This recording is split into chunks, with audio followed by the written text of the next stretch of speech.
বাংলাদেশের ৫৪তম স্বাধীনতা ও জাতীয় দিবস উদযাপন উপলক্ষে জমকালো সংবর্ধনার আয়োজন করে বাংলাদেশ কনস্যুলেট জেনারেল দুবাই।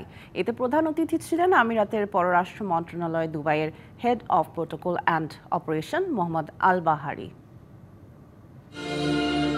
মহান স্বাধীনতা দিবস উপলক্ষে সংযুক্ত আরব আমিরাতের দুবাইতে বাংলাদেশ কনস্যুলেটের উদ্যোগে বিদেশি কূটনীতিক এবং কমিউনিটি সৌজন্যে গ্র্যান্ড রিসিপশন।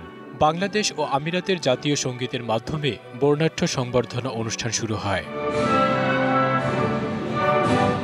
দুবাইয়ের একটি ৫ তারকা হোটেলে এই আয়োজনে কনসাল জেনারেল মোহাম্মদ রাশেদুজ্জামানের সভাপতিত্বে ও কনস্যুলেট জেনারেলের কাউন্সিলর ও দূতালয় প্রধান মোহাম্মদ আশফাক হোসেনের সঞ্চালনায় মহান স্বাধীনতা দিবসের তাৎপর্য তুলে ধরা হয়। আমরা খুবই গর্ববোধ করছি যে বিদেশের মাটিতে আমরা এত বিদেশি এবং বাংলাদেশি সবাই একসাথে হয়ে আমরা আমাদের দেশের এই তাৎপর্য ঐতিহ্যবাহী বিভিন্ন ধরনের খাবারের আয়োজন করেছি। একটি দেশাত্মবোধক গানের সাথে একটি উপস্থাপনা ছিল। আমিরাতের পররাষ্ট্র মন্ত্রণালয়ের protocol and operation Mohammad Al বাহারি বাংলাদেশের সরকার ও জনগণকে শুভেচ্ছা জানান। আমরা বাংলাদেশি এবং এই মুহূর্তে দুবাইয়ে যারা এখানে সমবেত হয়েছেন সবাইকে শুভেচ্ছা জানাচ্ছি এবং একই সাথে সবার সফলতা কামনা করছি। ডক্টর মোহাম্মদ ইউনুসের নেতৃত্বে নতুন বাংলাদেশ সমতা ও মর্যাদার ভিত্তিতে কূটনৈতিক সম্পর্কে বিশ্বাসী। এই সম্পর্ক বিশ্বব্যাপী ছড়িয়ে দিতে কাজ করছে বিশ্বের বিভিন্ন প্রান্তের বাংলাদেশ মিশনগুলো। অনুষ্ঠানে রাষ্ট্রদূত ও কনসাল জেনারেল এসব কথা বলেন। ২৫ বছরের ওয়ারেন্টিযুক্ত দীর্ঘস্থায়ী দরজা প্রোটেক্টর, আধুনিক ও মজবুত দরজা।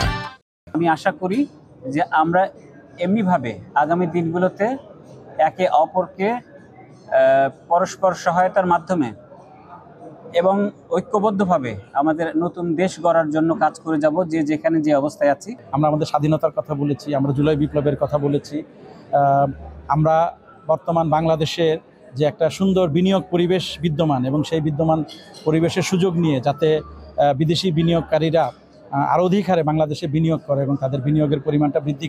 অনুষ্ঠানে আরব দেশগুলোর পাশাপাশি USA, India, Pakistan, Sri Lanka, Thailand, Malaysia, Myanmar, Indonesia, Kuwait, Qatar, তুরস্ক, South Africa, Peru, Belarus, Japan, Iran, Russia সহ বিশ্বের ৩০টি দেশের রাষ্ট্রদূতরা উপস্থিত ছিলেন। মুক্ত বাংলাদেশের আজকের এই দিনে আমরা সমগ্র কমিউনিটির নেতৃবৃন্দ একত্রিত হয়েছি, এটা অত্যন্ত ভালো লাগতেছে। এই প্রথম আমাদের আফটার 16 ইয়ার্স 16 বছর পরে আমরা এই উদযাপন পালন করছি। দেশাত্মবোধক গানের মধ্য দিয়ে শিল্পীরা নেচে গেয়ে বাংলাদেশকে উপস্থাপন করেন।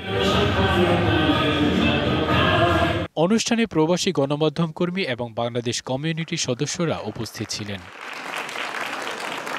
DBC news desk.